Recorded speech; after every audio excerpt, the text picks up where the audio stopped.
His base under siege by Serral. And if he loses this Nexus, I can't, no, that's gonna be it! GG!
Seoul, Korea, Free Cup Studio, live.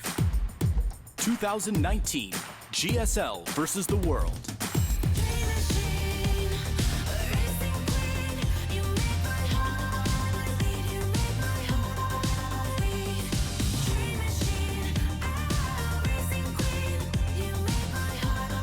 Welcome back to GSL versus the world. We now go to the semifinals.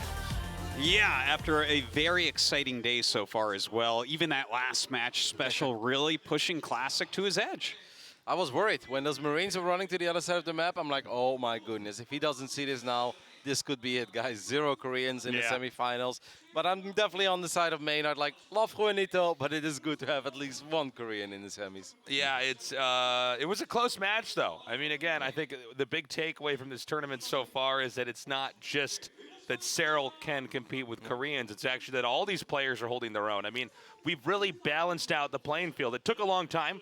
Took over 20 years in StarCraft, but we finally got there. But we got there in the eventually. end. It was a slow burn. I'll tell you what, it was faster than I thought it would take. I think we got here pretty quickly. Yeah. We got some graphics we're going to show you guys here. Because tomorrow you can come to our studio. Oh, hold on. Let me first show you what our I got to just like. throw this out there. Isn't 20 years like a generation? Yeah. What does this say about us older gamers? We all had to retire. It says that you better have gotten good at public speaking to keep doing esports stuff, because it was going to be the younger guys that were going to catch on. So here's our lineup, as you guys can see. Now, I also want to point out that if you want to come to our studio, you got to plan ahead here, because first of all, you need to come in at 12. 1 ticket for each person. All right, so you can't show up and say, I want 10 tickets. Don't game the system. Yeah. We just possibly with costumes. We haven't really checked if that'll work yet. We don't know who's going to be giving out the tickets. Get the glasses with the fake nose, and I don't think you have to leave fingerprints. Look, but if someone wants to try that, I personally will find it hilarious. So, that'd be great. I'd love it. All right. So, please. We are actually ready to get this going here. So let's start our first round in the semifinals. We're going to bring our players out now. That's what they told me. Okay, I was right. Here we go. You were right. Never doubt yourself, Jesus. We are trucking along here. It has been a crazy, epic day of GSL versus the world. All the matches have been amazing. And now we go to Poland versus USA. Elazer versus Neeb. And that's right, guys. This is not Group Stage 3 of a WCS stuff. This is, in fact, the round of 4 of GSL versus the world. Yep. Europe versus America is always awesome to see, especially when it's this deep in a tournament. For Elazer, this is just absolutely amazing. A lot of people didn't think he was going to make it into this tournament in the first place. Got a lot of votes in the final day, mostly backed up by a big Polish community. But he shows that he belongs here, that he has what it takes to compete. Even though a few weeks ago He was struggling and he failed to qualify for a big event in Europe. Now he's showing us that he's still the Elazer that we saw a lot of in 2017 and even parts of 2018. I know, he is actually playing magnificently. His ZVZ was great and on point. His late game ZVT was super, super strong. And now coming into this match, you know, I actually talked to Elazer right after his match today against Time. And I was like, what do you think about, you know, Neeb's stats? And he pointed out that he actually has a winning record against stats, and he's like 2-8 against Neeb. So he actually wanted stats to win, which is like the only time you'll ever hear that. But it's true. I mean, the other thing that Elazer said also to you know, give Neeb a little bit more hope going in this series is that he just doesn't really like this matchup at the moment, and a lot of Zergs out there don't. He said in his interview with Harjin that, yep, ZVT is fine, ZVZ very confident, CVP very much less so. It's funny, right? Because in the old days, that was actually the matchup where Elazer started to shine the most at first. I think he was incredibly good when it was a lot about the Hydra, Ling, Bane stuff, and he had Banelings coming in from every angle. Baneling drops on top of mineral lines. That's actually where he made a big name for himself, but clearly struggling a little bit more right now in this meta. So one of these two players is going to move on to the finals and either, I mean, maybe face the Korean, I don't know, or maybe take the whole thing. We'll see. Exciting stuff. Map number 1 is Bird Acropolis. Sorry, guys, my mouth is getting tired. My favorite suburb. Acropolis, New Republic, Sea King's Cove, and Cyber Forest. Our game is loaded up. Elazer versus Neeb starts now. 5, 4, 3, 2, 1. Semifinals. Match 1. In the top left, making all the upsets, the underrated player from Poland, he is Ego Esports, Elazer. The champion of WCS Valencia in 2017. Sounds like a long time ago. Feels like yesterday. I know, right? You want to talk about a champion, though? The only person, well, he predated Serral. But anyways, from USA, he is Ting, Neeb. Of course, this guy almost did what Serral did the year before Serral, except for, well, his opponent. Yep, won 3 out of 4 stops. That's actually really cool, because I was thinking about this, right? If you think back of the 3 best non-Korean players of 2017, it's actually the 3 we have left in this tournament. Because a lot of people don't think of 2017 as a year where Serral mattered, but that's actually incorrect. Because if you focus on, for instance, an Intel Extreme Masters Katowice, he was the best performing non-Korean player in that tournament. He won that group stage back then. Serral was really good. He made it to the finals of WCS Jönköping, where he did fall against Neeb. But obviously that was a big performance by Serral. And towards the end, he won like a $28,000 tournament in Barcelona in 2017 as well. Now, other than that, obviously you got to give it to Elazer for having a good run at the global finals and winning Valencia. And of course Neeb, who won 3 out of 3 events. But that's quite remarkable that 2 years down the line, the 3 best players outside of South Korea that were active in the WCS circuit are now the 3 players left in this tournament. Yeah, it's crazy the longevity of some of these players, even if you go back a previous year. Well, I guess Nurcho has fallen off a little bit, but Showtime, one of the big dogs in 2016. But then, of course, we do have these really brand new players rising up, like Raynor and Time doing a great job. Obviously not getting as far in this tournament, but... That's funny, right? Like, Raynor is almost untouchable when it comes to WCS events. Like, literally the only player that Raynor has ever lost to in WCS events is Serral. But he's definitely struggling a bit, showing that same level of performance in some of these other tournaments. At GSL vs. the World, an IEM Katowice, an Aces ROG. Yeah. He's a little bit more vulnerable. In the WCS circuit, he's an absolute beast. Outside of it, he struggles a little bit more. Well, I've got to say, as far as this tournament goes, at least, I think that Juan just brought some amazing TVC to this. He was talking about how hard he prepared for it, and he really busted out. He had an amazing tournament, and it took the best Protoss in the world to stop him. So, not feeling too bad for And he made it close. Did you watch that 4th game? Like, at one point, I really oh Turbo my Cruise. God. It's like, I don't think you're gonna beat this army anymore. And suddenly he's like, no, watch me EMP. And it's like, oh my goodness, I can't believe he just destroyed everything. Get out of here! Yeah, an amazing, amazing game there. But here we have Neeb versus Elazer. We've started on Thunderbird.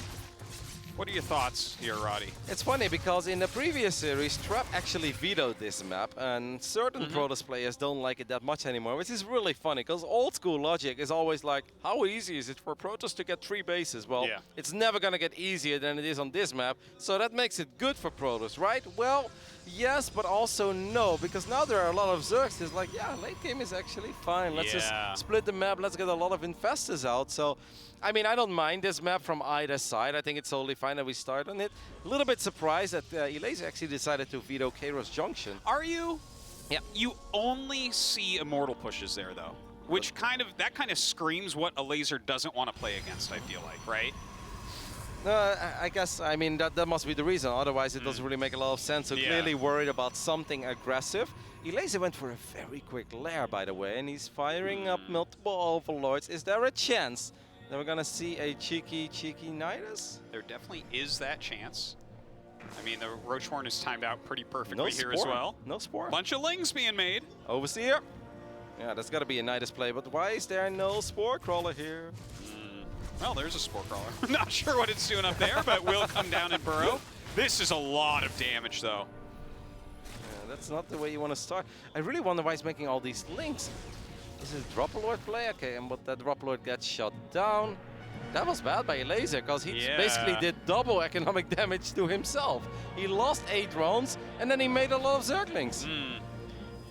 That was his plan, just a link drop? I don't know. I mean, maybe because the Oracles are over here, he's feeling like he's not going to be able to pull off what he wanted, but doesn't look like he's really building towards too much right now, just adding a couple spores, trying to drone up, but looking fine for Neeb. Yeah, I bet Neeb is looking at this as well. He's like, alrighty, no damage on my Oracles pretty much, got 8 drones, see a lot of Lings, you're not getting anything done, shut down with Drop Lord. I'll take it, that is a very nice way to start my semifinal. Well, roaming right now with that dreaded 3 Oracle plus Phoenix play. We'll see if he can get in to get some more damage. But in the meantime, his 3rd Nexus is on the way, as well as the Prism. Yep, obviously the triple Oracle opening is a very popular one. I don't know how much there is in the main base. That might actually be the most exposed mineral line. I see a Queen. I don't know where the other Queens are. The Phoenix is going to live this Queen. That's going to be some decent damage here. And once again, Elazer is taking a beating. Yeah, some really solid damage there with 7 more drone kills, so about 15 drones so far falling. Yep. Kind of a cute move here. Another lift goes down and brings in the Oracles for a few more kills. Yeah. Like, why not? 3 damage, right? 9 drones in total going down. Neeb obviously is most likely going to move out, and he's going to look for a cancel on that 4th base. But if I'm Elazer, I'm not even thinking about taking a 4th base right now, because I don't think you're going to defend that. Look at that +1, by the way. +1 melee already. I'm liking seeing that. We'll see what he wants to get done, but look, he's got like nothing then. He's got nothing. Well, just forcing units with this move out is going to be amazing. Look, the Ling sees 6 roaches queued up immediately. Not really the healthiest position here for Elazer. Oh my god, the Oracle's diving in again. Looks like a bit lackluster on the execution though.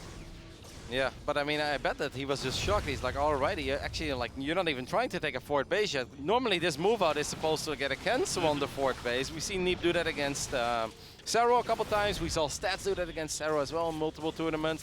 Now Neeb might actually try his luck going up this ramp, but that's a little bit more difficult. There are Ravagers already, and the Queens are here as well. But Neeb, you don't really have to do this. You don't have to get too carried away here. Well, he made a lot of Stalkers, and when you see that, they definitely want to attack. So he is throwing down his force fields, busting up a few units, but it doesn't feel like that worthwhile. No, and now actually Lings are roaming around in the main base and the natural as well, so that's actually kind of bad.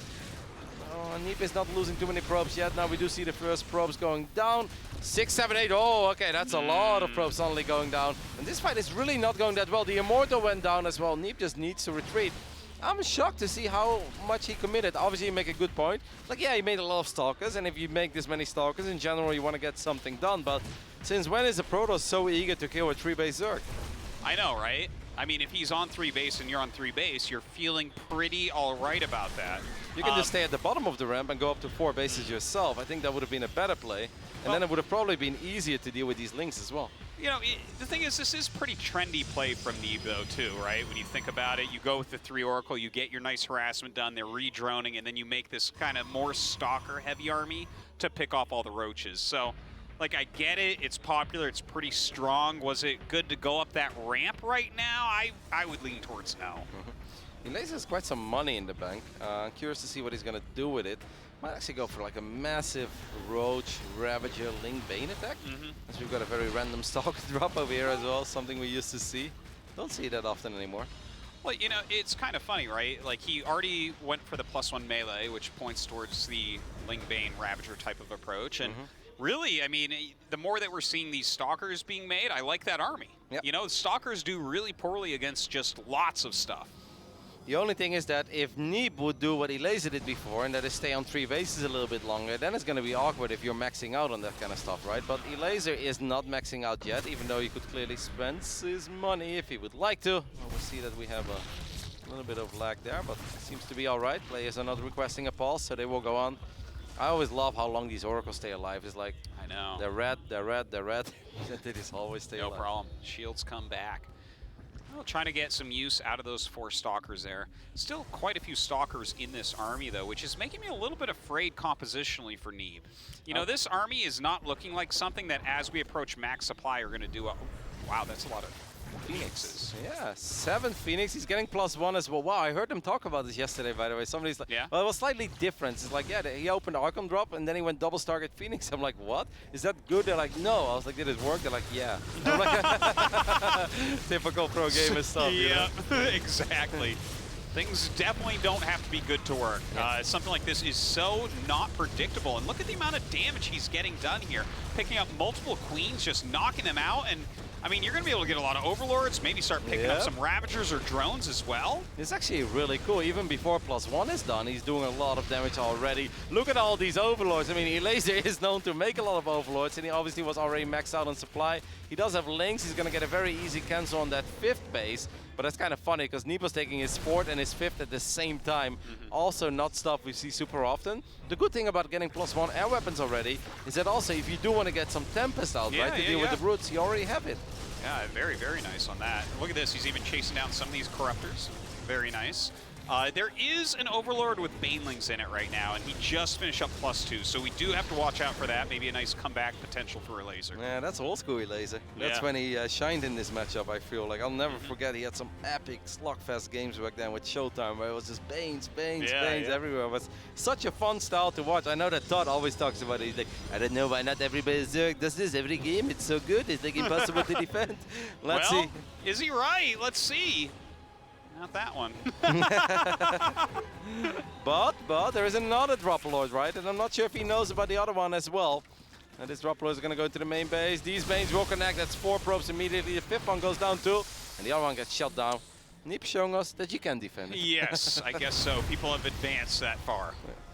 So, the Greater Spire is on the way. It's just about to finish up. Psystorm just coming in now for Neeb, who's adding some Immortals as well. Kind of a funny time to add Immortals as a Greater Spire is finishing. Not normally the counter to Broodlords. I often feel like when we start reaching this phase in a game, I almost see Protoss players throw away their Immortals, right? They go for weird Immortal run-by. So to see him still building Immortals is kind of weird. These Banes are going to get shut down as well. Elazer is trying the things that we were talking about. But Neeb just showing us, like, yeah, we actually all got better. And we can deal with this kind of stuff a lot easier as well. A lot of links get trapped, but that's actually kind of awkward now, because can Neeb get through? I mean, I guess he can, but it's a bit weird. It's StarCraft 2, man. You slip right through there. All right, so this army has a lot of anti-air. I'm not sure exactly how much the Broodlords are going to do Look at right the Phoenixes. now. Are the Phoenixes going to kill Broodlords? Is that the plan here? It definitely could be, because I see like 2 Queens as anti-air, so...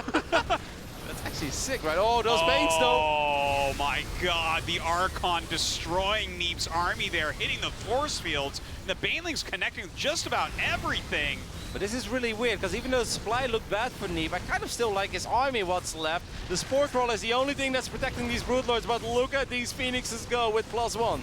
Oh my God, they're actually taking down a lot of these Broodlords right now. So few Queens for any transfusions, but enough Spores that eventually the Phoenix count falls, and he does pull back. Oh, what? Now he's only getting Blink. He had so many Stalkers. Oh, wow, yeah.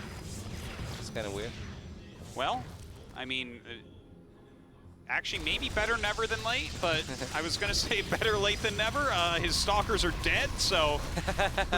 Better late than never, but never late is better. Yeah. That's beautiful. Did you make that up? No, Drake did. Oh, okay. Less beautiful now, right? Yeah, less beautiful now, but, well, he is a musical genius. Now, look, the one thing I like about the Blink right now is that he's not going into Tempest. Because I feel like if you just go into that late game play in this position right now, it's hard, man. He's going to get into his Infestors. He's going to have the Spore Queen, you know, Broodlord Corruptor army. And we haven't seen Protoss doing well against that. Whereas right now what Neeb has is an army that can be very mobile.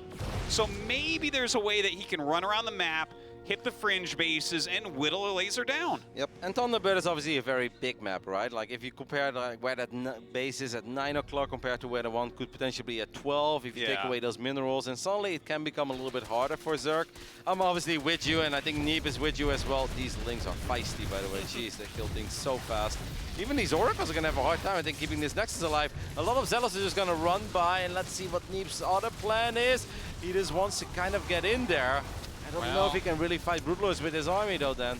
Those weren't the best Zealots I've seen. These ones pretty good, though. Doing some nice harassment at this space. He sees the Infestors starting to pop out, so he knows what to expect in the future. And he's getting a lot of Stalkers. That's a big fungus, but blinks forward, gets underneath the Broodlords. Oh, beautiful targeting down right now by Neeb. A fungal onto those Stalkers, though. A ton of Archons here chewing through all the Lings that come up. That was really sick. I can't believe that he got so many Stalkers underneath the Broods. Elazer sending a few too many units to deal with the Zealots. The Roaches are a little bit far forward as well. They are disappearing. Another forward blink. I think Neeb is doing this, Dartosis. Yeah, he's doing a great job right now. He still has his Prism alive, reinforcing this army. The Stalkers pushing forward, sniping down the Broodlords. And those Immortals he was making that we thought were late were right on time. Wow, that's sick, actually. What a game by Neeb. Incredibly well done. Really good defense against all the potential harass from Elazer as well, shutting down Bane after Bane, the drops, the run-bys. But even in the end there, I'm starting to look at that army, I'm starting to get more and more worried for you, Neeb. I mean, like, yeah, I like a lot of gateway units, and we get the plan, but can you really get it done? Well, Elazer made one mistake, sending a few too many units towards the south side, and Neeb capitalized on it. And Elazer knows it. That's maybe a game that could have gone a lot better for him. Well, Neeb kind of pulled a fast one on him a couple of times there, to be honest. And there were even a few mistakes, as you pointed out before. But you know what I really liked about Neeb's play? It was kind of very tempo-oriented, right? He switched into the Phoenixes, caught Elazer a little bit off guard, did some really reasonable damage against Queens and Overlords and whatnot. And then those were helpful when he didn't have good anti-Broodlord. And then he just went into a very mobile army. And a lot of players at that point would be like, well, I do have that +1. Let's get into some Tempest, try to take it down. But that slows the game so much, I feel like it becomes a Elazer favorite then. Yep. No, he's clearly like not a big fan of ultra late game, which Protoss really is right now. And you gotta love the way that Neeb got the job done there in the end. Very impressive stuff. All right, we are gonna go into set 2 on Acropolis. Elazer against Neeb. 5, 4, 3, 2, 1.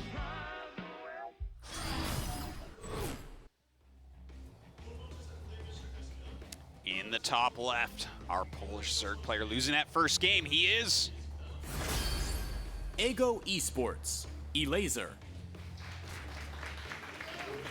He's been oozing confidence ever since that win over Dark in the round of 16. And in the bottom right, he should be oozing confidence as well. America's best chance, he is Ting, Neeb. just some phenomenal play out of him this weekend. Yeah, I mean, the victory over Stats, I think that's just a massive one, man. Like, that's one you can be so proud of. Just like Time could be very proud of his victory over Su. And you know, some people might say, like, oh, Su wasn't on his best, whatever. If you can come to Korea and defeat Su 3-0, I think that's absolutely massive, and you can be proud of that for a long time. But yeah, Neeb finally getting some victory over Stats after he lost the last 3 official encounters. Now he was down 1-0 as well, turning that one around, and the way he played in those games, stunning stuff. Well, to be honest, he's been speaking kind of down of himself about playing against Stats, and then once I saw game 1, I was like, does he just have a mental block against Stats? You know, this doesn't even look like Neeb's best play. But yeah, I mean, he brought it together. I mean, Serral is so good at this point, and we all talk about Serral so much, but before Serral, there was Neeb, right? This is the first guy that really, truly gave hope to the non-Korean scene of beating Koreans, winning, you know, the Kespa Cup over here in Korea in, what was that, 2016, and, you know, winning all those WCS circuit events and everything. I mean, the Kid's a monster, and maybe this is going to be another title for him. He really is. In my eyes, Neeb is the second best non-Korean player we've ever had. I know we had a lot of great ones in the early days, and you always got to talk about the Stefanos, the Naniwa, Scarlet, of course, still around. Snoot was great for a very long time. Jinro had its success. But for me, what Neeb did, the consistency that he showed in 2017, I'm like, guys, we have never seen this before. Serral's like, no, you haven't, but let me show you something better. It's like, okay.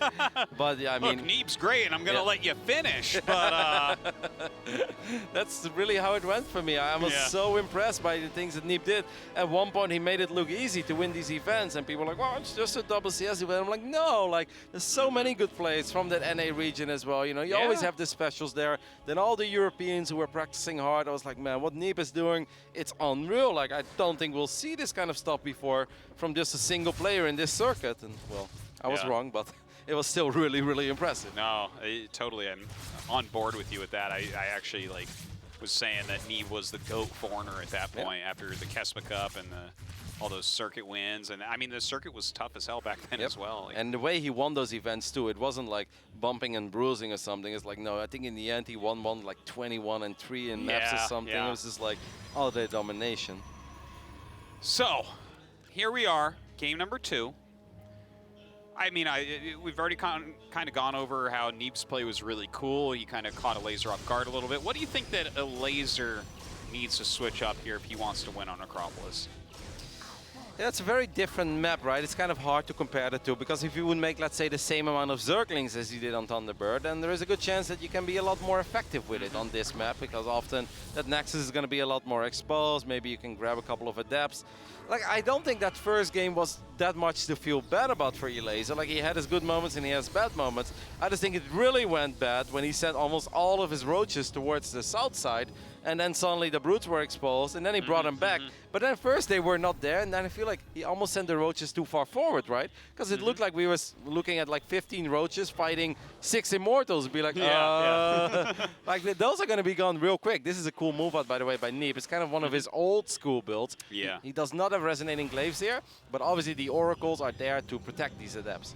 Yeah, I quite like this actually. Just a little bit of pressure. If your opponent under-prepares for this, you can actually get a lot of drones with it. Looks like a ton of Lings are being made right now. Yeah, I'd probably but go Neeb's home. being very careful. I'd probably go home if I'm Neeb right now. I'd be like, yeah, you know, you've shown your units. They've been here for a while. The second Oracle is cool and all, but look at the amount of Overlords. I mean, it's a meme in the European scene, right? When they always talk about the Elazer Overlords, like that's a thing. But this is actually getting pretty extreme. He has 40 supply available, and there's extra Overlords on the way. Oh my gosh. Definitely not optimal, but maybe he's got some PTSD from that previous game where he lost so many. I don't know, man, it's pretty sick. 50 supply available. You look at Neeb's build, and he's like, do I need an extra pilot? Like, maybe soon, you know? I can get like 2 extra workers. The Elazer's like, bam, 60 free supply. Why not? He's not messing around. At least he doesn't wait till you supply block like Stefano used to, right? He's getting like more Overlords as well. He's crazy. Now glaives are on the way, and he actually maintained the initial adepts. Yeah. This is gonna get risky, man, for Elazer. He does have a decent economy, obviously, and he's getting his first roaches now, but he's gonna need a lot of roaches then. Yeah, he certainly is. I actually really like builds like this, where it's just pressure, pressure, pressure. You know, it's not like this is some sort of 7-gate baloney. He's still making some probes here. He's going to saturate his third base, but there's a lot of danger for Elazer. Oh my god, that's so many adepts. 21 adepts. With glaives. And I mean, yes, there's going to be roaches, and roaches and queens are very good against adepts, but it's very hard to get. Oh my god, he's building drones as well. And another Overlord. Jeez. Elazer, what are you doing? I think he might actually just crumble and die here. Well, he's going to have 200 supply available to build, so that's good at least. But yeah, that is a lot of adept shades. I mean, it's going to be so hard for these roaches and queens to always be in the right position. And maybe even the right position is not the right position, because can he really fight this amount of adepts? Don't forget, the oracles are still there. There is still a Phoenix in the mix as well. Look at that. Shades forward right now. And you got to bring all your units here as Elazer. He's already lost a huge amount of the Zerglings he's made, and now the adepts are able to almost one-volley everything. But I must say I'm surprised he hasn't dropped that many drones yet. I kind of expected more drones to go down by now. He's doing his best to maintain the situation. I mean, I love this by Neeb, though, splitting off 2 adepts into the natural. And now the drone kills that I was talking about are actually starting to show up. That's minus 25 drones. And what do you do right now if you're Elazer? You're down 28 workers. Yeah, I mean, I guess he's got some army supply, but it's not like you can counterattack with this garbage army you have as a laser. Nope. I really feel, by the way, if those oracles would have been there, it would have been even a lot worse. Yeah, yeah. Well, everything's targeting the adepts at that point. This is not a pretty game by Elazer, man. It really is not. No. Feels like he might be just a little bit off this game. Yeah, 106 of 200, look at that. And he's still building overlords. Yeah, he is. He is. I don't know what's happening. He's a broken computer. Every time an overlord gets attacked by Phoenix, he makes another one. He's like, no. 24 OVs, all right. He's like, I don't care what happens in this game, but I will not be supply blocked. It's like, well, I mean, he did bounce back worker-wise very quickly, obviously firing up nothing but drones, and he's at 67 now. Still building overlords. Yeah, he's building 2 more overlords. Yeah, it's actually becoming 3 more overlords. What is this? He's going to be at 27 overlords. Okay, so let's try to think of a strategy where you need 27 overlords. I'm going to need So you make them all into overseers. Yeah. Okay, you goop all the buildings forever. Your opponent can't make any units. That's Can't true. get upgrades, can't do anything, Roddy. Neeb is going to be stuck at 118 supply for the rest of the game. That'd be sick, mate. All right, well, Elazer is going to try to make something happen, but even those 2 oracles, they can work on these Ravages for such a long time. Yeah, it's true. There's nothing that really shoots up here. Elazer is morphing 22 Banes. He does have Bane speed, right? Yeah, a lot of aggression here. I mean, this is actually a pretty scary army against what Neeb has. The oracles definitely make it less so. Look at that, just warping in a lot of High Templars here. Needs to make Archons. Okay, there is Bane speed at least, yep. You need to morph the other High Templars into Archons as well. I don't know if you have batteries. I mean, you're right. If the links around does go off and the Immortals, there is a tiny bit of hope. But no, oh, those Banes do some good splash damage. Yeah, I mean, they're getting some good connections, but eventually he's going to run out of Banes here. Yeah, and it feels like even a Zealot round is going to clear up what's left. I mean, it's doing a lot better than I expected. I'm not gonna lie. All of the Immortals actually going down. Now these probes is only exposed as well, Dan. Yeah, he's losing quite a few at this point. He's got to be careful about that, but he does warp in some more Zealots. The army is very weakened at this point. The Oracles definitely did a lot of work. I definitely make an Overlord or 2 right now. Well, he needs a couple more. You don't want just 27. All right, if Elazer can get this 4th base, then we definitely still have a game on our hands. That fight went a lot better. Imagine if Neeb spaces out the Immortals a little bit, the 2 Archons are ready, and he has 2 shield batteries there. He's totally fine. None of that actually happens. But hey, that's what Elazer needed to really turn this into a game. And now we do have a game. Well, his creep spread is looking all right, and if he wants to send out, like, I don't know, 20 of his Overlords, he could probably fill up the rest of the map. So he's got some vision. He's got his 4th base up. Of course, Neeb does as well, but, you know, just reducing the Immortal count that much is very helpful as well. Yep. Do we have shield batteries yet there, that base? No, he doesn't need shield batteries, man. No, he's Neeb. believing in the units. I mean, Elazer is actually doubling the army supply. I wouldn't even mind a Void Ray here or something. Like, I know it sounds silly, but I actually think it's kind of okay here because it's just Roaches and Lynx. It's important that the Banelings don't splash over everything once again. Those are great Banelings. He actually removed a lot of the Zealots. Luckily, Neeb does pull some back. A few more Banelings come in late to the party. Neeb has to pull his probes, though, here he feels. Only 5 Immortals left over, and is he? Oh my God, he's even taking bile hits here. Yep, he needs Zealots desperately. We really need a couple of Zealots. It's unbelievable, but I actually think Elazer is going to tie up the score here. This is unbelievable. This really felt Neeb favored for a long time this game. GG. And Elazer takes game number 2 in a very peculiar way. I felt like the Adepts did a very good job. Obviously, once you spend all those Adepts, your actual army is a little bit smaller. So he should have made some shield batteries, right? Yeah. But I don't know. Elazer going up to 27 Overlords right away, and then just macroing out Ling Bane Ravager. I mean, it worked. One attack upgrade and just the missiles it was. Yeah. I really think that the Bane connections, Neeb's actually looking a bit angry and confused about that one. I can't blame him. I think the Bane connections were a little bigger than they ever should have been. But I honestly think that's one of those builds where if you have 2 or 3 batteries, right, as a Protoss, yes. your life becomes a million times easier. 100% agree with you on that one. It's really funny because those Zerg armies, they fall so flat on their face as well if Protoss is like actual ready. Like Neeb was like almost ready, because don't forget, even the Archons weren't ready, right? Yeah. He was like, he warped in 4 High Templars, and he got 2, and then the other 2 were trailing a bit behind. Oh well.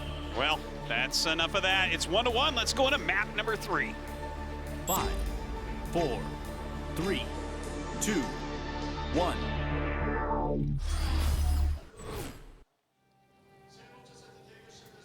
In the bottom left, winning that last game in a very weird way. From Poland, he is...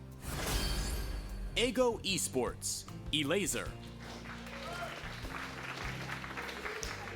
What's also still weird about that game is that the Oracles were not brought with the mass adept attack. Yeah. I feel like that's That kind of was weird supposed as well. to happen. Were they at home defense? Well, we'll talk about that in a second. The top right, losing that last game in a weird way, he is... Ting, Neeb. Were the Oracles sitting at the 3rd Nexus or something? I'm not even sure where they were. I think that is indeed what happened at first, but there really wasn't anything on the other side of the map anyway. Elazer clearly It's needed everything at true. home. Yeah. Because those were like 21 adepts with resonating glaives. And like, I must say, like obviously 25 drones going down, it's a crazy amount. And Neeb was in a good position, but I still thought it was going to be worse because he really didn't have anything. And it's like, okay, he just barely had the number of drones left where it's like 38, but then you fire up 13, so you're at 51, right? And then it's one more big round. Hopefully you can get away with that. And then it's still a game. So it was crazy damage, but at least I must say Elazer did a good job in making sure it wasn't game-ending damage. Yeah. And it felt like Neeb could have controlled the adepts a little bit better, right? Like he shaded in the main. I thought that was good. He took off some units and stuff, and then he sent a big shade to the 3rd and then like a couple to the natural, but then the main ones just sat there. So I mean, you know, there was a little bit of... Yeah, I mean, that stuff is so hard to control that, but we know that Neeb could have done a little bit better on that attack as well. You know what's funny about that kind of stuff? Like I recognized that once when somebody actually casted my game. And I had a moment like that where I was like, oh my god, I'm playing so good, you know, for my own feeling. Because I was like, focus fire. And then I had like a DT denying a base somewhere. I was like, I'm on fire. And then I watched the broadcast of this person who casted me. And they're like, Roddy is really playing sloppy right now. Like the only part where I wasn't looking was the part that was being broadcasted. And I was like, man, that sucks, okay? Like I was playing my heart out. And I really thought like, this good, that's good. And then they showed the other 5 adepts that are clumped up and get killed off by 3 banelings. I'm like, you know what? I don't deserve that. So sometimes it's a bit deceiving as well, right? Because we don't necessarily know where Neeb was looking. But I do agree with you, like the 5 adepts that were standing in the main, it really did feel that those, even if you just send them into the corner of the main where the other units have to chase, you pull them further away from the rest of the units. So. Yeah, even just a move command or something like that. But, you know, you're doing a hell of a lot in a game like this. So looking at this game, right? We're on New Repugnancy. I see a Robo. Are we just going to have an Immortal push?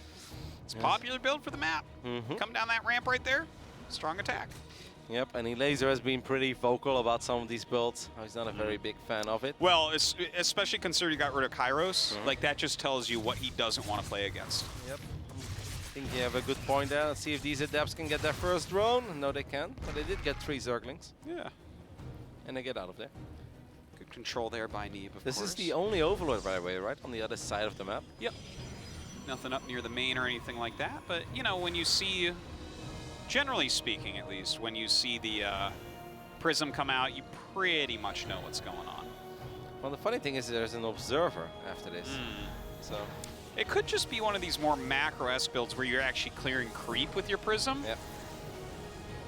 I would think it must be that, right? Now he's getting an Immortal as well. I think, you know, I think that Neeb can take this many ways. That's obviously something that Elazer is aware of as well. But I think that Neeb also knows that Elazer is a kind of Zerg that is going to build a lot of units regardless. Like, you know, that's just what he shines at. I don't say that he can't play late game, because obviously he can. But you can also see, like, if I think of Elazer's strengths, I more think of, like, the early mid-game, the mid-game, multi-prong, a lot of units, good engagements. Like, I think that's kind of where his real strengths are. He doesn't really strike me as, like, the ultimate turtler to, like, Infester, Viper. Sure, he can do it, but that's not where his strengths are. For sure, I agree with that. And That actually makes me think that this is a good choice from Neeb. At the height of the power of the Immortal pushes, I loved kind of faking that you were going to do it and then going Forge Twilight and going 3 base into the Immortal push. I think it's really strong. This is a good move already as well. All of these drones are being forced to go to the north side of the main base here. Neeb is getting some more free damage and really hasn't lost a lot yet. Yeah. 4 drone kills, a few lings here and there, keeping your opponent back, getting a little bit of scouting done as well. This is a really high quality move. Yep, and Elazer is a little bit paranoid about what's behind this because now he's already building roaches. But if you compare it to the previous game, he started building roaches of like 55, 56 drones. This time it's 46 drones. Yeah, Neeb gonna continue to harass a little bit, I would imagine, but I don't think he's gonna get too much more damage done at this point. Is it just me or is that like a lot of roaches? Yeah. Well, this sometimes happens. I mean, you think that this push is coming, and I mean, as soon as you see the Prism first, you know that it's Robo first. It's really in your mind that they're going to do a push like this, especially on a map like New Repugnancy.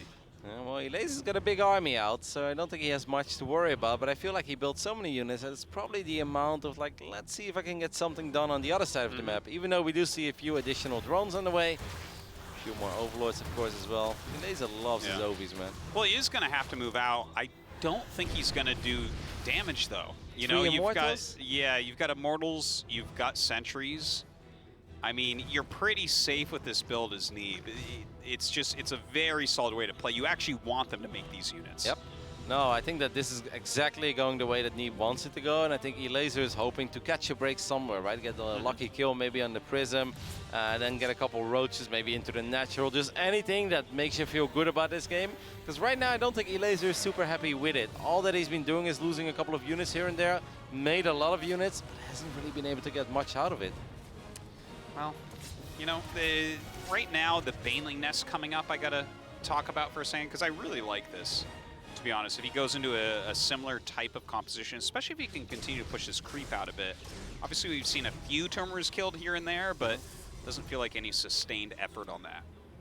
Yeah, it's a little bit similar to what we saw, I think, on Thunderbird as well, right? Where he just got +1 missile attacks. He got +1 melee as well. Actually, he went for +2 melee, but I think on Acropolis we saw +1 missile attacks. Yeah. And that's the only upgrade we saw, other than Baneling Speed. And this is kind of more of Acropolis. I think Elazer probably thinks about that previous game. He's like, hey man, I really didn't feel that game went that good for me, but I won. Maybe I should try this again.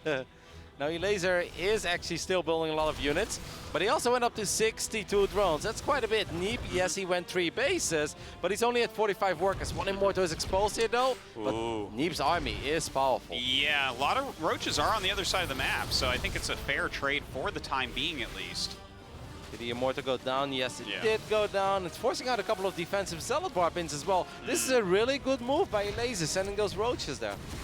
So what does Neeb do here? I mean, does he keep this push going? He's removing some of the creep. It almost feels like he should be pulling back. I feel like Elazer's going to hold this. Yep, because he's got a lot of units out, and especially buying so much time, right? Picking up an Immortal, forcing out a defensive Warpin. You gotta love the way that has gone for Elazer. Absolutely, and what I really want to see from him at this point is just being careful to make sure he flanks in case that Prism really sets up. But look at this, he's actually coming down here and taking the battle.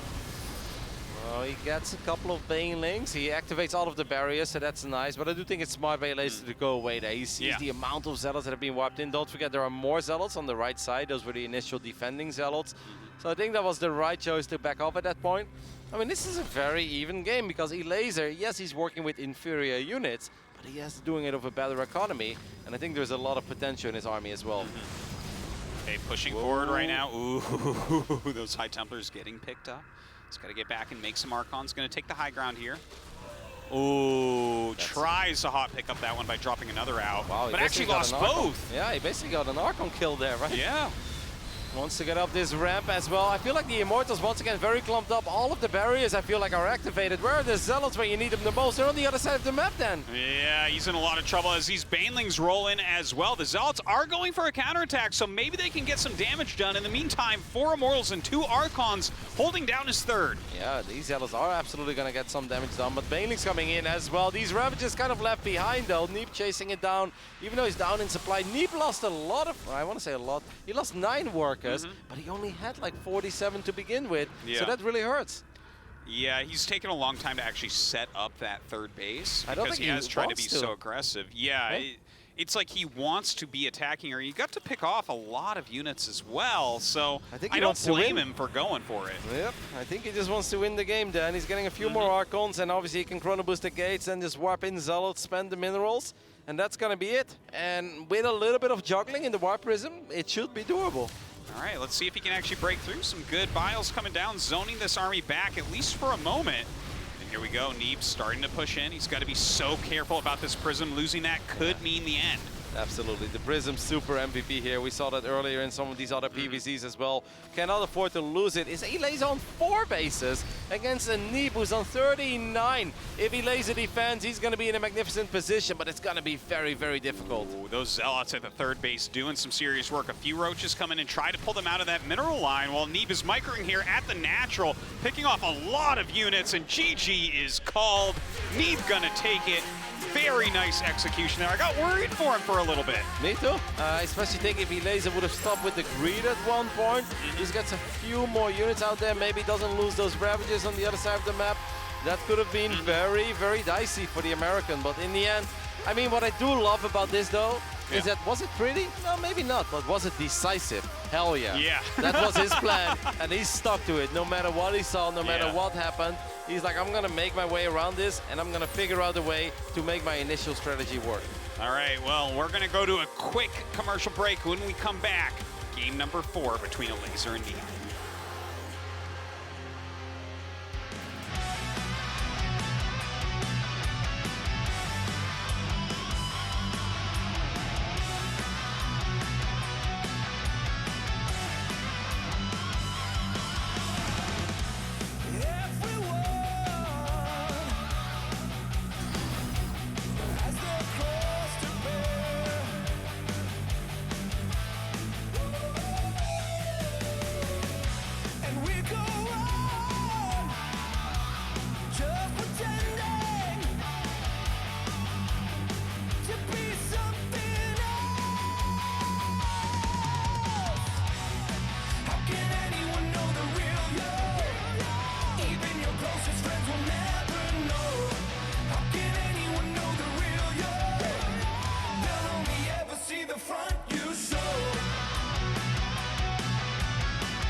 All right, we are back.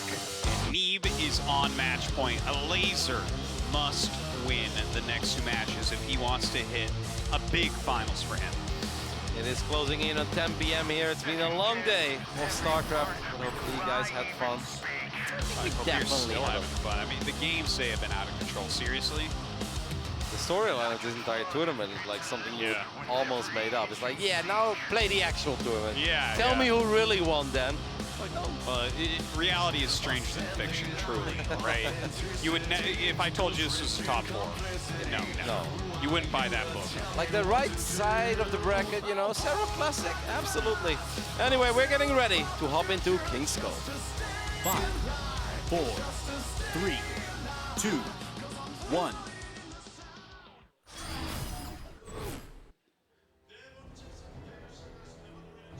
top left of King's Cove. He needs to win. He is. Ego Esports, Elazer. Like you said, absolutely already had a fantastic run. Can be very proud of it, beating a Zerg and a Terran player. Can he beat this one, the Protoss? On the right bottom side, the American hero. Ting, Neeb. Yeah, it's interesting to see those different paths, right? Where Elazer, he comes into the tournament. I think most people were probably rating him the weakest on the, the world team. Yeah, and I think that's probably fair. bottom 2 in the tournament. I think that's Right? very fair. But yeah, he beats the current GSL champ, right? And then he beats the guy who wrecked Sue and had a great series against Serral of a different race. And now here he is. He's putting out some good games against Neeb overall. There's some hiccups. He's making a lot of overlords. But he's making playing a lot well, though. of overlords. Yeah, he makes a lot of great tactical moves, though, right? He's doing some good Yeah. counterattacks. He's making it very competitive, no doubt. It was very close. It's really, it's funny, right? Because sometimes you have like series where it's like, okay, Neeb is supposed to win game 1 and he does, and the other guy's supposed to win game 2 and he does. And I feel this one is almost a bit around, right? I actually think that there was a very good opportunity for Elazer to win new repugnancy there. I think the Roach counterattack, the initial one, picking up the Immortal, forcing the defensive warp in, buying time. I thought a lot of that stuff was very good. I thought he got himself in a really good position. Then maybe like went a few too many drones, and then obviously taking the fort base, I think maybe slightly too much against the Protoss with 38 workers, but a lot of really good stuff. Then again, obviously you can also say that Neeb should have always won Acropolis because that was kind of his game. Yeah. Yeah, that was kind of a shocking loss there. But that's what makes it fun, right? Yeah. It would be boring. We can always call it already at minute 5. It's like, no, I know. Yeah. That would be pro gamers commentating.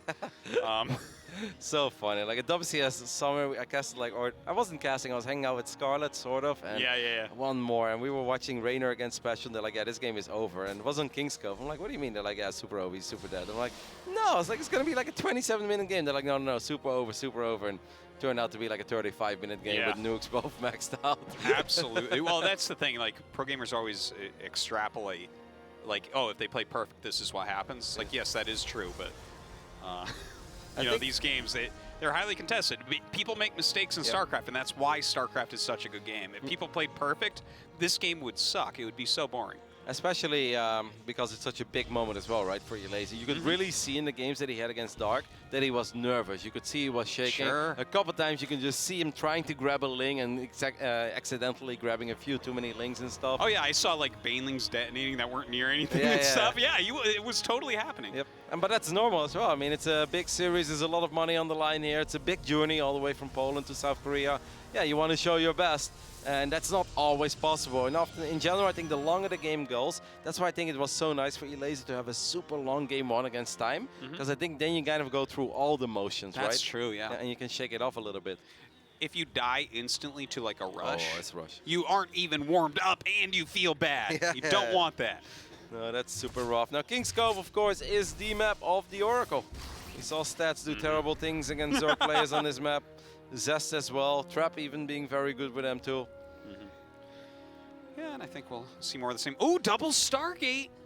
Double Wow, okay. He's going to switch it up. I don't think... That's cool. And it's, especially if you think about the way that Elazer has been playing these games so far, a lot of roaches, not that much Overlord scouting, no Overlord speed.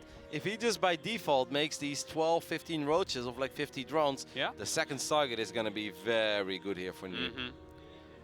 Well, I think that is quite likely to be the case, right? You have all these oracles, you're going to want that. But look, with the double Stargate, I'm just thinking about, like, as a laser here, right? You're making all these overlords the whole game, so you're not worried about the spy block. But is he going to have the actual anti-air here? Like, there's no way you expect this after the 3 Oracle opening, right? Nope, I don't think he's thinking about this. He's thinking about the stuff that we have seen all the time lately, and that is this kind of stuff. What? Oracle Did that last shot miss? Can that stasis connect? I don't think so. No, that's like too far back, right? Yeah. Not sure what that was all about, but okay. Maybe thought a queen was going to run up there or something.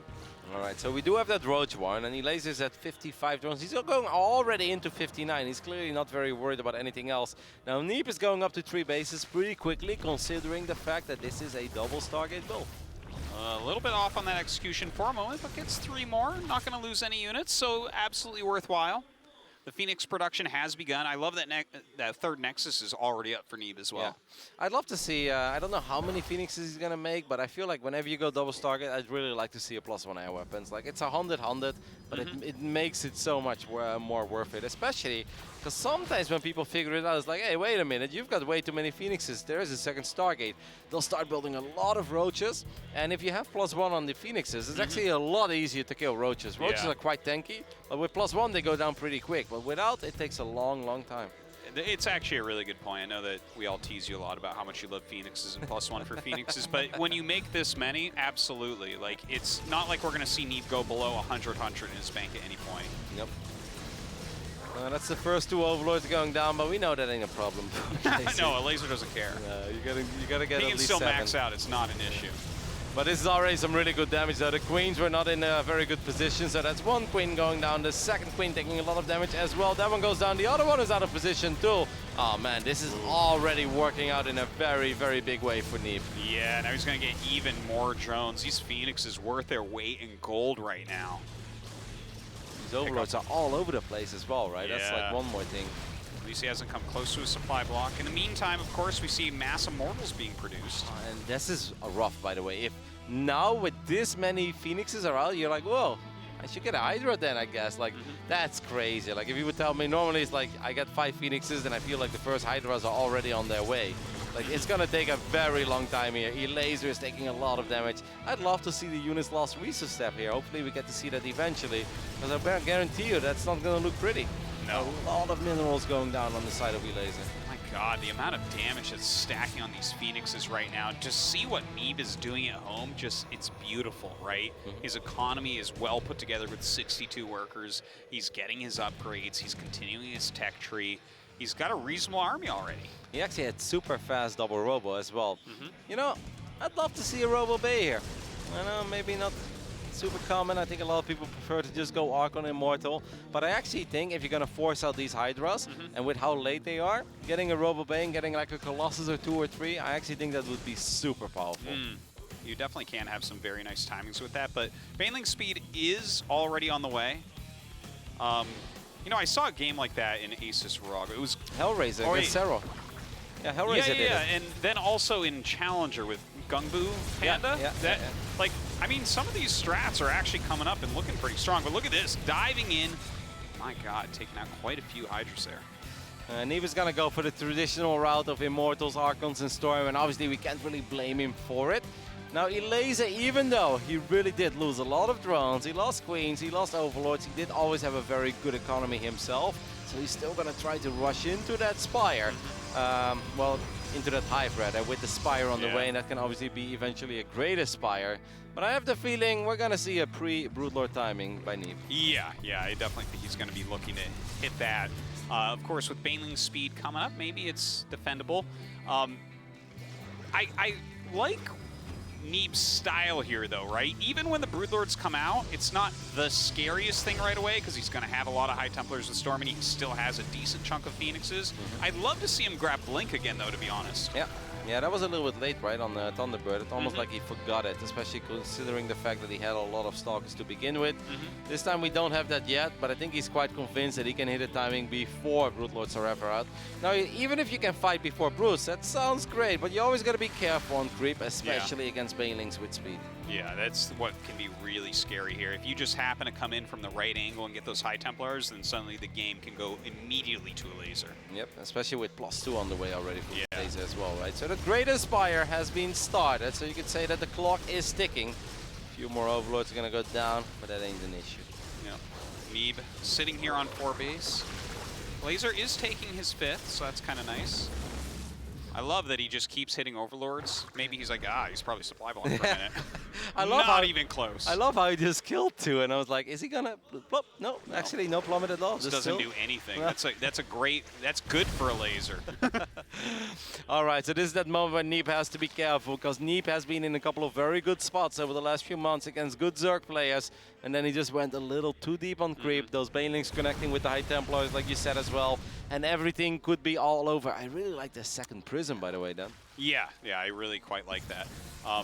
Look, he's only got 2 sentries in here, so he has to be very careful against these Banelings. Okay, throws down that Psystorm, throws down a second one that whips. That's going to be a big one. Oh, that's a big warp in. Yep, that Greatest Spire is looking very vulnerable. The Hive could be very vulnerable as well. I think Elazer probably had enough. He's going to go for it. Can he get on top of the High Templars? Yes, he can. At least a little bit. Oh my god, he tried to force shield him out, but the Archon ruined that for him, and suddenly Elazer holds on. But in the meantime, these Zealots doing some great harassment in his main. Yeah, he still lost a lot of drones, and in the end, he didn't get everything right. Like, if you go for a fight like that, you truly want to get it all. That Greatest Spire is surrounded by Zealots and will go down. Even the spawning pool is in trouble. Elazer needs a magnificent victory here, or it's gonna end. Well, right now, what Neeb needs to do is get off the creep and go rebuild his army. This army right here is so fragile. Yeah. It's like a glass cannon. You have to pull back for a moment as Neeb. I feel like since he got the Greater Spire,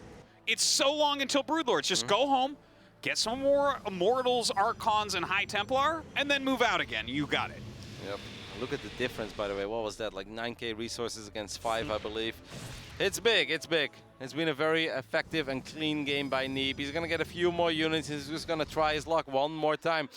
Not a drop lord. I have the feeling that Elazer is going to try to drop some Banelings on top of the High Templars. It's really funny because there was a drop lord in the beginning of that fight, and it actually flew right over everything. And I bet Elazer thought it's like, hey, if I had 4 Banelings inside of this bad boy. Yeah. And that's pretty much, I think, his only hope. I am with you, though. It's like crazy how aggressive Neeb is here, but I don't feel like he really has His to be. army's not even grouped correctly. The Archons are behind the High Templars. That's not going to help you. Neeb doesn't have to be here. Dude, he's making me so nervous right now. But he's Neeb. Yeah. He knows what he's doing right there. Well, does he? Let's see. Some good zoning Psystorms right there, but here come those Banelings once again. High Templars are pretty well tucked away on the right upside. Suddenly they did pop, though. A couple of Banelings did connect. And now look at it. He's going to lose every single unit here. Yeah, the Immortals are strong, especially the ones with the barriers. They survive for a little while, but in the end, it is indeed all gonna go down here. Now, a few more Banelings show up as well. It felt unnecessary. I mean, you said it like 5 times. You felt nervous about it. And yeah, it's hard. Like Neeb, he was up a base. He sniped the Greatest Spire. It felt like his army could have been more than what it actually was. Now these Corruptors are gonna start working on this Nexus, and even though it's only 4, well, he's gonna stop it. Oh, he's afraid of the Phoenix. Yeah. It doesn't even have +1, Roddy. I don't know why. If that was a +1 Phoenix, I agree with it. They have to run at that point. Ooh, that's some nice damage here as well. 11 probes going down. Totally not bad. Man, But look, sick by Elazer to still be in this game, by the way. Yeah. Well, he's actually putting out really good games, even though he's losing. And again, I mean, we're being maybe a little bit critical at times, but Elazer is playing magnificently. And look, there's that Robo-Bay you wanted, but do you want it right now? I wanted it a long time ago. Look at what else is happening.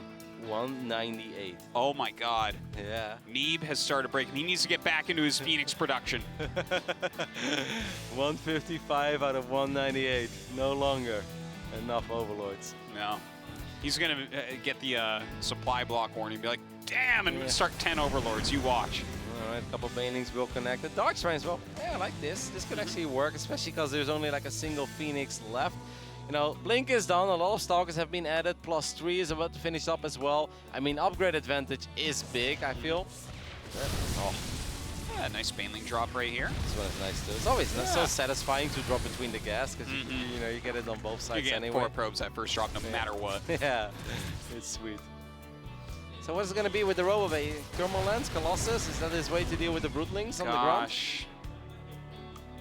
I guess so. Yep. I tell you, Neeb is the biggest believer in Colossus I've ever seen. His PvP lately for the last like month or so has just been so Colossus heavy, and now here he's going Colossus in this kind of late game against Broodlords. I mean, obviously it can clear the Broodlings reasonably well. I felt like it would have been so good a couple minutes ago, and he had time to get it as well. Now, I mean, there's still obviously a place for the Colossus always, because they're going to be very effective against Lings, Banes, and those Brooklings, like you said, but it feels a little bit late, and woo, you see that, you're like, ay, ay, ay. Yeah, and his Stalkers are off chasing 3 Banelings across the map, so that's no good. I think we're in for a long one, potentially, here on King's Cove, because I saw that the Infestation Pit was being rebuilt as well. Oh, God, yeah, there's pathogen glands. All right, Roddy, take a seat. Here we go again. But look, the thing is, I think that what I really like about the way that Neeb is playing this matchup is the fact that he is not going to go into Tempest just willy-nilly. Like, maybe at some point we see him go for it, but he knows that it's more likely for him to actually win the game by moving around like this. And I mean, we saw Elazer mess up on Thunderbird, right? Sending a few too many units to deal with his Zealot run by this probe line is pretty well saturated. That's some very, very juicy connections over here. 19 probes going down just like that. And Neeb is not even incredibly rich, so this does really hurt. He's throwing away a lot of Dark Templars there as well. Those are expensive units to just run in. Kind of a weird move right there, but Neeb is doing some other things well, right? Like, I like that he's roaming about and poking a little bit. I love that he's getting Prism speed right now as well. That is just a really useful tool against Broodlord tech. I feel like Elazer is playing indeed really good for saying that he doesn't like this matchup at all. Like, I'm starting to see a little more of that old school Elazer, the things that made him so fantastic in this matchup. I really thought he was down and out in this game, man. When that Prism went into the main base, the army of Neeb was already strong in the middle of the map. Look at how well he's doing suddenly with these Lings and Banes. Maybe the pressure is getting to Neeb here a little bit too, but I love this game for Neeb a while ago. Suddenly, I don't like it anymore at all. Yeah. Right now, this really feels like an Elazer victory if he just plays it slow and steady, okay? I don't know if he watches Snoot's stream, but if you just copy that and paste it right here, you're not going to get broke. He's sending over more pros, but this base is not even secured yet. There's no Dark Templar here to save the day. That Colossus is a little bit late. 21 probes going down, and more going down there as well. There's Lings everywhere. Neeb's mineral bank here is very, very low as well, which is making me a bit nervous here. Elazer looks like he's going to be able to force a game 5. Yep, because he's getting more and more infestors. That Broodlord count is looking very good too. And he's going to be able to build up a bank. But we've seen this game, like obviously we see all the numbers. Elazer has no idea if like the stuff he's been doing has actually been like super effective, right? Does he still have to worry about, you know, maybe 5 Tempers about to show up and potentially ending this game? I think if he would know what we know, he'd be feeling very good right now. But since he doesn't, he's probably going to play it safe because his tournament life is on the line in this game. So it's probably going to be like, well, I'm just going to build like 74 Spore Crawlers and split the map. I tell you what, I wish that's what Neeb had done. You know, when he actually had that advantage and it looked like it should be a Neeb victory. But he tried to end it, and that's so many times in StarCraft 2, that's what costs games. That's how you throw, is trying to kill your opponent before it's truly time. Well, maybe Elazer is feeling a little more confident than I thought because he's actually moving forward. I think it's because he just hasn't seen air units in a very long time. And he's like, I feel like I've been everywhere, and if it's truly just Colossus, I think that these Broodlords can cause a lot of trouble for you here, Neeb, and he is spot on, Latosis, because I look at his army, and if Elazer doesn't mess up, he's got a mighty fine, powerful army here. Yeah, look at that, even using Neural at the moment. A counterattack from Neeb immediately on 2 different sides, blinking on top of a ton of spines, and his main army going after the 4th. That's actually really cool, but I think in general this stuff is cooler if you're very rich as a Protoss, right? Because if he loses all these units, he can't really rebuild them, but maybe the Stalkers can get some Broodlords here. There's one Broodlord that's quite exposed, but he doesn't want to set up for it. Yeah, it looks like that move command not really serving well. DTs, though, all over the place. Yep, in the main base as well.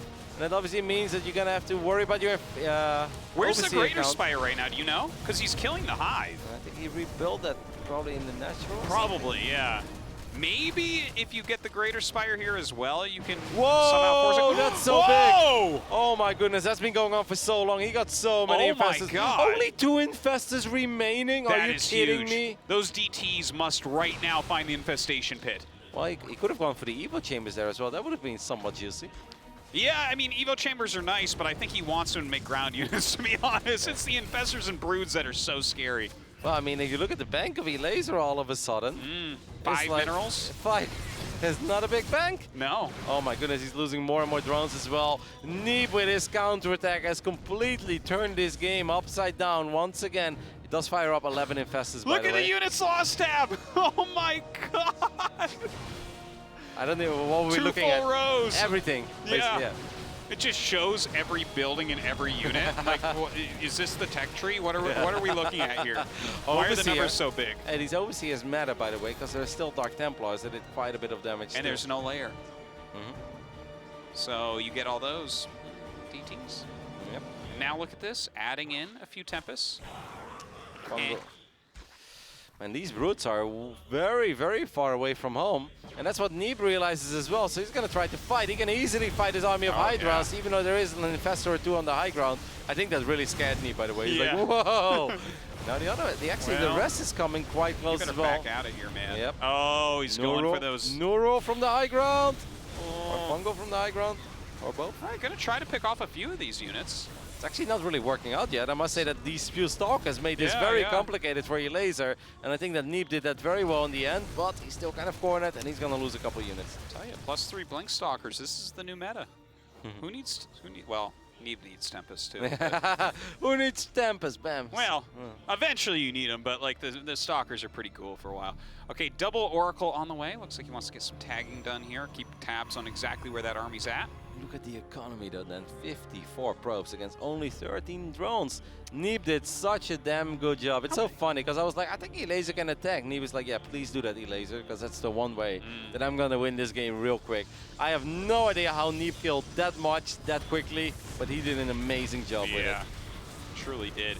Now with the Tempest coming out, this feels like Neeb is gonna be able to finish him off. Yep, because these brutes are never getting home. Yeah. They're never getting home. These brute lords are stuck. I don't know where the infestors are, but it feels like there's just not that many of them left. I think they're coming right now from the top side. Top of here. But he's killed so much already. Okay, here we go. Now or never. Couple of Neurals. Good Psy Storms going down on these Hydralisks. A lot of Psy Storms going down as well on the Infestors. Wow, okay, that's like the best fight Elazer is ever gonna get. I don't know if it's gonna be enough, but it's really not gonna get better than that. Well, there's no more units that really hit air in here, and still a lot of Broodlords left over. If he just the 2 Phoenixes, can the Phoenixes do it? Start working. The 2 Phoenixes, well, he's got to remove these Hydras first. He's got the Oracles. I think the Oracles can fight that. Maybe. Getting a few more Stalkers here as well. God. Oh my god, this Elazer is last effort. Elazer's tournament life is on the line. Stalkers blink forward, but these brutes are actually doing ridiculously good. God, is Elazer actually going to break through this? The guy has like 5 minerals. He has nothing going on his side of the map. No, this cannot be happening then. I can't even believe this game. 12 drones against 55 probes, but Elazer gets the absolute best fight of all time. I mean, it's a couple Stalkers, but the Broodlord count is still really high. It's unbelievable. Yeah, that is a lot of Broodlords left over. He's still making some more units. Look at this, a counterattack as well. Link's actually going to down on multiple bases. This is ridiculous. I've seen a lot of weird games in my life, but this is one of the craziest ones. Here's another forward blink. Can he thin out the Broodlord count? He cannot. Elazer with 12 drones. Neeb 2 covers his face. Elazer has no idea what happened. I have no idea what happened. What was He's that? actually sitting there laughing, talking to Serral. Like, are you what just happened? What was that? Oh my God, you can see how surprised and shocked he is that he gets a Game 5 here. And Neeb was shocked beyond belief as well. He's like, what did I do? That, first off, Neeb got so far ahead. I'm getting chills right now talking about this. So he got weird. so far ahead and then so far behind. And then in a situation that he never should be able to do anything in, he kills basically everything. Elazer has 5 minerals and 2 hatcheries, no layer or anything like that. 12 drones. My God! And then he wins anyways. That is... How do you summon that game up? Other than everything you said is correct, but we're missing like 17 other key elements that also happen. Woo! And we're like looking like the Infestors are coming. Or like, okay, yeah, that's good. It's like, okay, it's really good. But that should never be enough, right? Right? Yeah, right? Well, yeah. wrong, because apparently that's ridiculous. I mean, the game of trolls has been played a lot of times over the years, but jeez. Wow. I can't even right now. Okay, let's get into this game. Let's go. Cyberforce, map 5. 5, 4, 3, 2, 1.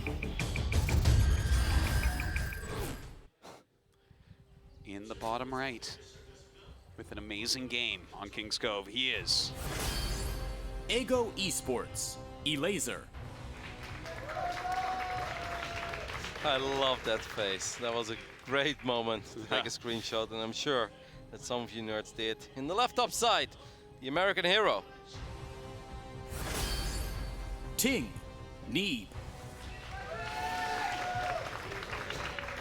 All right, so I just want to point this out. Neeb could be 4-0 right now. Yes, absolutely. We had a Can't say that about Elazer, but Neeb could have been 4-0 right now. It feels like that. You know, I think we showed Elazer because obviously his facial impression was great. But here in the studios, we've got really cool cameras that show both players.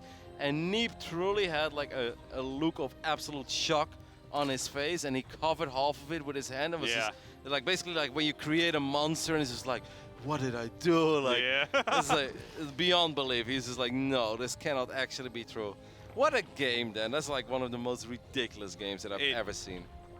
This whole tournament so far is delivering so hard.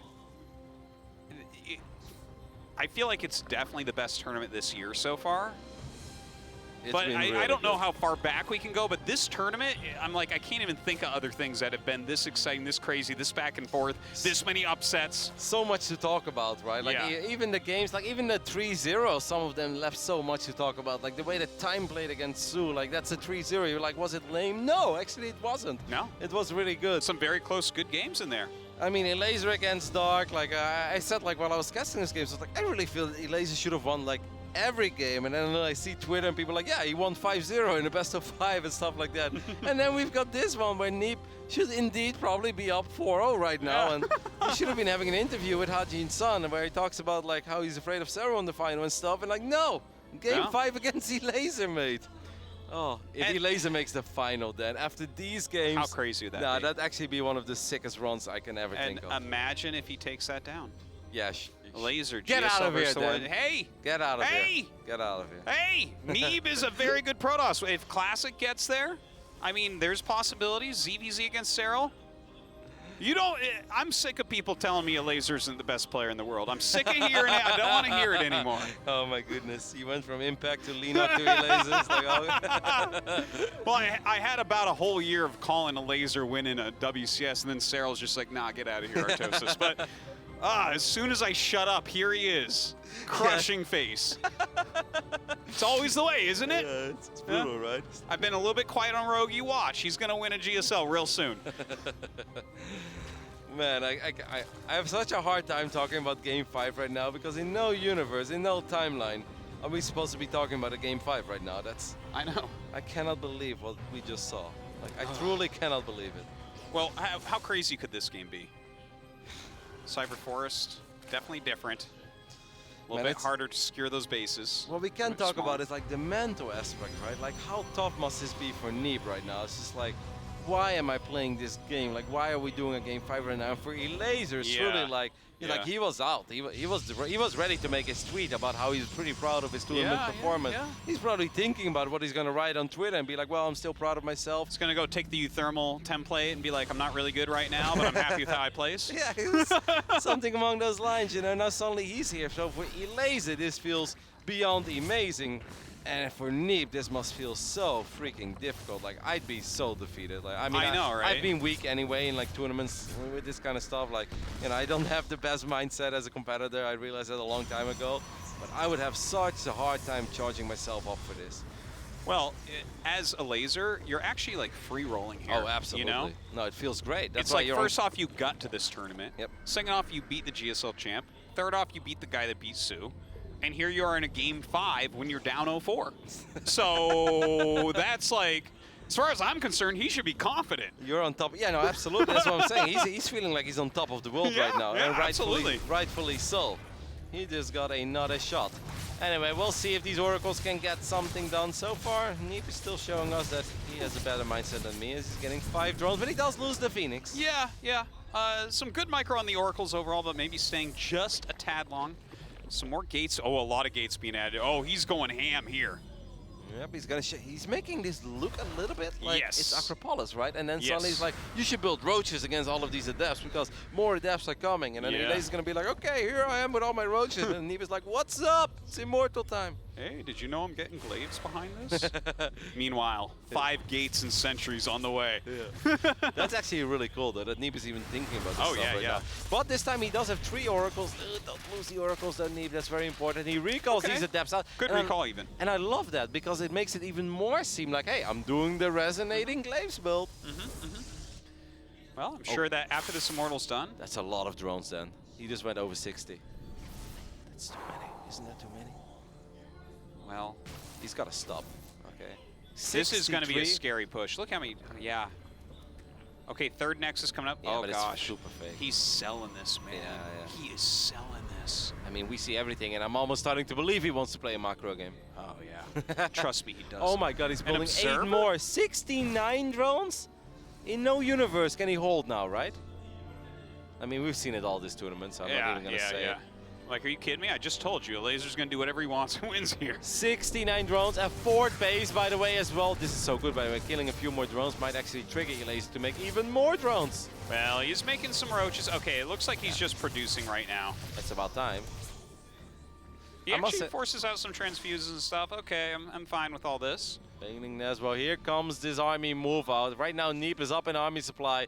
Elazer needs to see it ASAP. He sees it now. Make ravages. That's exactly what he does. Can he hold 4 bases, 64 drones? He's up 20 workers then. Yeah, it's going to be a little bit tough. When you make that many drones, you're not supposed to hold on against this push, so we will see. I wonder if Neeb is actually going to warp in units at home to keep this Nexus alive. Nope. He's just going to cancel Oh, I it. like the cancel. Screw it, you don't need that stuff. He does need the He's pylon, supply block, actually. though. Yeah, he needed the pylon right Yeah. next to the Nexus. I mean, he's giving Elazer a lot of time here. Remember, Neeb was up in army supply. Now Elazer is at 92 already. The Ravages are here. It all comes down to the force fields. How good will they be? All right, he sends a fake prism in the main. Elazer not buying it. Some good force fields come out. Lings actually come from behind and flank the Stalkers, which is good usage of them right now. Gonna start picking off a few of these drones. Some great biles coming down to try to free them, but a lot of units do go down. Yeah, the Oracles did go down as well, but they bought some time, right? And the Immortals is still looking very healthy. I think that's the most important thing here. That Observer, by the way, is so big. Elazer, Yeah. a single Overlord here, it'd be massive, my friend. Well, he's pushing forward here once again, gets another creep tumor right there. Some of the biles coming out, trying to zone. Good spreading here from Elazer as well. The winner of this battle will most likely be going to the grand finals of GSL vs. the World 2019. Elazer has the bigger army, but Neeb, it does seem like his control is on point so far, but he only has 2 Immortals. He almost lost one of them. Yeah, it looked like he was going to, but this is a huge army right now. I guess when you get 60 plus drills, the you can make prism. it. Oh my He god, he missed. actually misses. He missed. It doesn't matter though. GG, and Elazer wins 3-2. Back from the dead in game 4, Elazer bounces back and makes it to the grand final. What kind of a Cinderella story is this? This is unbelievable. You can see Neeb just completely shocked Wow. in the fact that he is not going to the finals right And now. Elazer is shining. Look how happy he is. He's like, oh my goodness. He's like, it feels good to be back, Arthos. My god, he is in the finals of GSL versus the world. Insane. If you would have told me that 3 days ago, I would have laughed at you. Yeah. All right, we're gonna go to an interview with Elazer. Hajin, take it away. And Elazer is our first finalist. Congratulations! It's incredible. I mean, can you believe it? 와, 정말 축하드립니다. 아니, GSL 대호드 첫 진출이시잖아요. 아무도 예상 못한 기록을 보여주셨는데 소감 한마디 부탁드려요. Wow, I mean, you're in the finals. How are you feeling right now? Yeah, I do believe it. Like I didn't expect this at all because my recent results were so terrible. I thought, I didn't even qualify for Asus Rock, and yeah, coming here, I thought I want to, take like one match just to not feel bad about being voted in. Win one match and we'll be fine. But right now, it's unbelievable. 제가 최근에 결과가 정말 안 좋아서 진짜 여기 오면서 한 경기만 이겨보자 그런 생각으로 왔는데 저도 정말 믿기지가 않습니다. I mean, look, we're in the round of 4. There were 3 foreigners. I was just wondering, what do you think is the biggest difference between Koreans and non-Korean players? I think Korean players somehow, since like old times already, since Brood War, they somehow practice more, I guess, and this practice regiment just pays off. Foreigners I think there was less incentive for foreigners to like practice hard because there was not as many tournaments overseas in the past. But right now there's so many tournaments that foreigners are practicing hard, and I think it's becoming quite similar. 한국 선수와 외국인 선수들의 차이점 물어봤는데요. 한국 선수들은 약간 아직 옛날 스타일로 그냥 연습만 열심히 하고 그런 스타일로 하는 것 같고, 약간 이제 외국 선수들은 외국에도 이제 대회가 더 많아졌기 때문에 이제 열심히 하면서 더 잘해진 것 같습니다. 그 4세트 끝나고 되게 재밌는 표정을 지으셨는데 그때 어떤 생각이 드셨는지 물어봐도 될까요?